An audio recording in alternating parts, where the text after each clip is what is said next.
Hi అండి, చూసారా వాన మబ్బు ఎలా పట్టిందో? ఊరికి వచ్చామన్నమాట. ఊర్లో వాన మబ్బు వస్తుంది చూసారా, నల్లా పట్టింది. 6:30 అయిందనమాట. కూర చేస్తున్నా, చూపిస్తారండి. సరా నెత్తలు తెచ్చామండి, ప్యాకెట్ 10 రూపాయలు అనమాట. సరా ఊరికి వచ్చామండి, సాయంత్రం పూట చేస్తున్నాను. చూడండి, నెత్తళ్ళు, ఎండు నెత్తళ్ళు అనమాట, ఎండు చేపలు. దీనిలోకి టమాటా వేస్తున్నా. సరే, టమాటాను ఉల్లిపాయ కొయ్యాలి.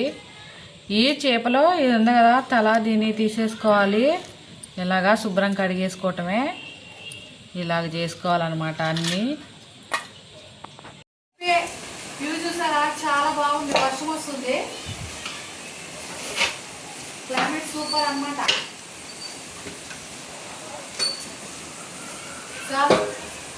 ఇన్ని తలకాయలు వచ్చినాయి, ఇన్ని చేపలు వచ్చినాయి 5 ప్యాకెట్లకి. ఇప్పుడు వీటిని శుభ్రం చేసుకుందామే. లేసి కడగాలి. చూసారండి, వర్షం స్టార్ట్ అయింది, ఇప్పుడే చీకట పడింది అనమాట. సాయంత్రం వీడియో. ఇలాగా శుభ్రంగా కడిగేసుకొని ఒక ప్లేట్లో తీసుకోవాలి. వర్షం టపా టపా అంటుందండి, సౌండ్ కింద చల్లగా అయింది క్లైమేట్ బాగా. కూర చేసుకుందాం, తర్వాత ఫిష్ వేసుకుందాం. స్టవ్ వెలిగించి ఒక కంచుడు పెట్టానండి, దానిలో ఒక 1/2 స్పూన్ జీలకర్ర వేసాను. బాగా దంచి కొడుతుందండి, బాగా వస్తుంది. చూసారా సౌండ్ ఎలా వస్తుందో రేకుల మీద. టమాటాలన్నీ ఇలా కట్ చేసుకోవాలి. అయిపోయాక ఇప్పుడు సన్నగా కట్ చేసుకున్న ఒక ఉల్లిపాయ, పచ్చిమిరపకాయలు కొంచెం ఫ్రై చేసుకోవాలి. టమాటాను ఇంకా ఎండు చేపలు అంటే ఎండు నెత్తలు అనమాట.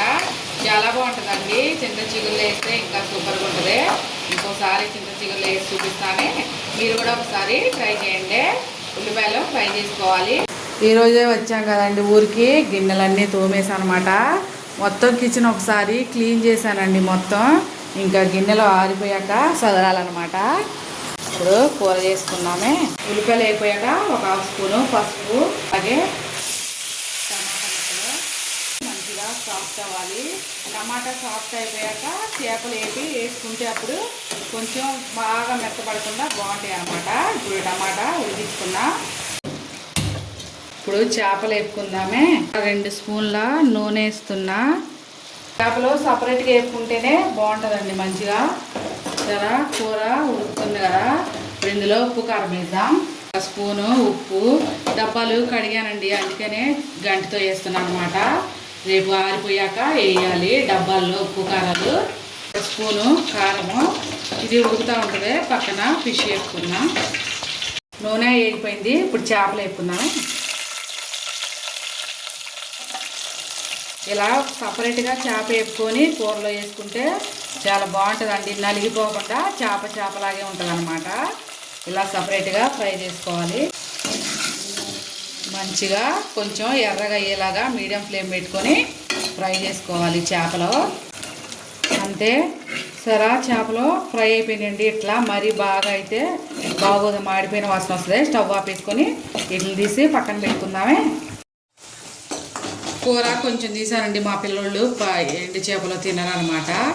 ఇప్పుడు మనం ఫ్రై చేసి పెట్టుకున్న ఎండు చేపలు నెత్తళ్ళు అనమాట.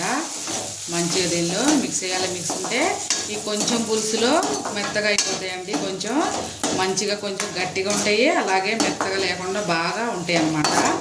కొంచెం కలుపుకుంటూ ఉండాలి. ఇలా టమాటా అంతా దగ్గర అవ్వాలన్నమాట. ఆ పులుసులోనే కొంచెం ఫిష్ మెత్తపడుతుందండి. టమాటా ఎండు చేపల కూర రెడీ అయిపోయింది. మీరు కూడా ఒకసారి ట్రై చేయండి. నా వీడియో ఎలా ఉందో కామెంట్ చేయండి. అలాగే నా ఛానల్ని సబ్స్క్రైబ్ చేసుకోండి ప్లీజ్. అలాగే ఒక లైక్ చేయండి. సరే, ఒక ఫిష్ తీసి చూపిస్తానే, చాలా బాగుంటుంది. మీరు కూడా ఒకసారి ట్రై చేయండి. సరే, ఇలా ఒక్కొక్కటి ముద్ద పెట్టుకొని తింటే సూపర్ టేస్ట్ ఉంటుందండి. పర్లేదు కదమ్మని, చాలా టేస్ట్గా ఉంది. లాస్ట్లో 2 పచ్చిమిరపకాయలు వేసుకుంటే పక్కన నంచుకోవడానికి చాలా బాగుంటుంది.